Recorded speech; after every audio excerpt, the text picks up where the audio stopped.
ಶ್ರೀನಿವಾಸಪುರ ತಾಲೂಕು ಆಡಳಿತ ಮಂಡಳಿಯ ವತಿಯಿಂದ 77ನೇ ಗಣರಾಜ್ಯೋತ್ಸವ ದಿನಾಚರಣೆ ಪಟ್ಟಣದ ಸರ್ಕಾರಿ ಬಾಲಕಿಯರ ಪದವಿ ಪೂರ್ವ ಕಾಲೇಜು ಮೈದಾನದಲ್ಲಿ ಅದ್ದೂರಿ ಹಾಗೂ ಸಂಭ್ರಮದಿಂದ ನಡೆಯಿತು.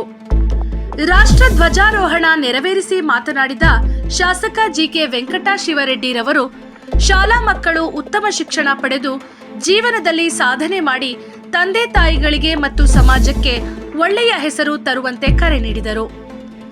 ಶಿಕ್ಷಣವೇ ಪ್ರಗತಿಯ ಮೂಲವೆಂದು ತಿಳಿಸಿದ ಅವರು, ಶಿಸ್ತು, ಪರಿಶ್ರಮ ಮತ್ತು ಮೌಲ್ಯಗಳನ್ನು ವಿದ್ಯಾರ್ಥಿ ಜೀವನದಲ್ಲೇ ಅಳವಡಿಸಿಕೊಳ್ಳಬೇಕು ಎಂದು ಸಲಹೆ ನೀಡಿದರು.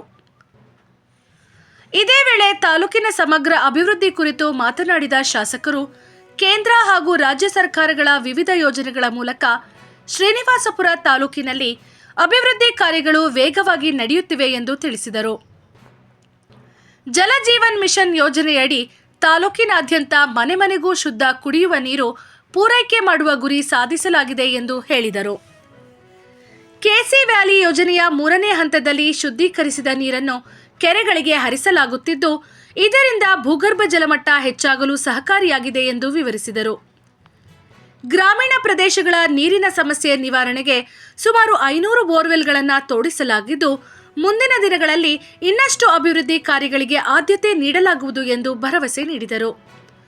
ಕಾರ್ಯಕ್ರಮದಲ್ಲಿ ತಾಲೂಕು ತಹಸೀಲ್ದಾರ್, ತಾಲೂಕು ಪಂಚಾಯತ್ ಕಾರ್ಯನಿರ್ವಾಹಕ ಅಧಿಕಾರಿ, ಪೊಲೀಸ್ ಇಲಾಖೆ ಅಧಿಕಾರಿಗಳು ಸೇರಿದಂತೆ ವಿವಿಧ ಇಲಾಖೆಗಳ ಹಿರಿಯ ಅಧಿಕಾರಿಗಳು ಭಾಗವಹಿಸಿ ರಾಷ್ಟ್ರಧ್ವಜಕ್ಕೆ ಗೌರವ ಸಲ್ಲಿಸಿದರು.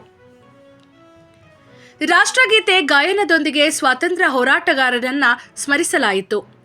ಈ ವೇಳೆ ಸಂವಿಧಾನದ ಮೌಲ್ಯಗಳು, ನಾಗರಿಕರ ಹಕ್ಕುಗಳು ಮತ್ತು ಕರ್ತವ್ಯಗಳನ್ನು ಕುರಿತು ಸಂದೇಶ ನೀಡಲಾಯಿತು. ವಿದ್ಯಾರ್ಥಿಗಳಿಂದ ನಡೆದ ಪಥಸಂಚಲನ ಕಾರ್ಯಕ್ರಮ ಗಣರಾಜ್ಯೋತ್ಸವದ ಪ್ರಮುಖ ಆಕರ್ಷಣೆಯಾಗಿದ್ದು, ಪೊಲೀಸ್, ಗೃಹ ರಕ್ಷಣಾ ದಳ, ಎನ್ಎಸ್ಸಿಸಿ, ಸ್ಕೌಟ್ಸ್ ಮತ್ತು ಗೈಡ್ಸ್ಗಳ ಪಡೆಗಳು ಶಿಸ್ತುಬದ್ಧ ಪ್ರದರ್ಶನಕ್ಕೆ ಪ್ರೇಕ್ಷಕರು ಮೆಚ್ಚುಗೆ ವ್ಯಕ್ತಪಡಿಸಿದರು. ಶಾಲಾ ಕಾಲೇಜು ವಿದ್ಯಾರ್ಥಿಗಳು ದೇಶಭಕ್ತಿ ಗೀತೆ, ನೃತ್ಯ ಮತ್ತು ನಾಟಕಗಳ ಮೂಲಕ ರಾಷ್ಟ್ರಪ್ರೇಮದ ಸಂದೇಶವನ್ನ ಸಾರಿದರು. ಮಕ್ಕಳ ಸಾಂಸ್ಕೃತಿಕ ಕಾರ್ಯಕ್ರಮಗಳು ಎಲ್ಲರ ಮನ ಸೆಳೆಯುವಂತಿದ್ದವು. ಗಣರಾಜ್ಯೋತ್ಸವದ ಅಂಗವಾಗಿ ವಿವಿಧ ಕ್ಷೇತ್ರಗಳಲ್ಲಿ ಸಾಧನೆ ಮಾಡಿದ ಗಣ್ಯರು, ಸರ್ಕಾರಿ ನೌಕರರು ಮತ್ತು ವಿದ್ಯಾರ್ಥಿಗಳನ್ನು ತಾಲೂಕು ಆಡಳಿತ ಮಂಡಳಿಯ ವತಿಯಿಂದ ಸನ್ಮಾನಿಸಲಾಯಿತು. ಕಾರ್ಯಕ್ರಮದಲ್ಲಿ ಶಾಸಕ ಜಿಕೆ ವೆಂಕಟಶಿವರೆಡ್ಡಿ, ಕೋಲಾರ ಜಿಲ್ಲಾ ಮುಳಬಾಗಿಲು ಉಪವಿಭಾಗದ ಅಧಿನಿರೀಕ್ಷಕಿ ಮನೀಷಾ, ತಾಲೂಕು ತಹಸೀಲ್ದಾರ್ ಜಿಎನ್ ಸುಧೀಂದ್ರ, ಇಒ ಸರ್ವೇಶ್, ಕ್ಷೇತ್ರ ಶಿಕ್ಷಣಾಧಿಕಾರಿ ಮುನಿಲಕ್ಷ್ಮಯ್ಯ, ಸರ್ಕಲ್ ಇನ್ಸ್ಪೆಕ್ಟರ್ ಶಂಕರಾಚಾರ್, ಸರ್ಕಾರಿ ನೌಕರ ಸಂಘದ ಅಧ್ಯಕ್ಷ ಬೈರೇಗೌಡ, ಜನಪ್ರತಿನಿಧಿಗಳು, ಶಿಕ್ಷಕರು, ವಿದ್ಯಾರ್ಥಿಗಳು ಹಾಗೂ ಸಾರ್ವಜನಿಕರು ಹೆಚ್ಚಿನ ಸಂಖ್ಯೆಯಲ್ಲಿ ಭಾಗವಹಿಸಿದ್ದರು.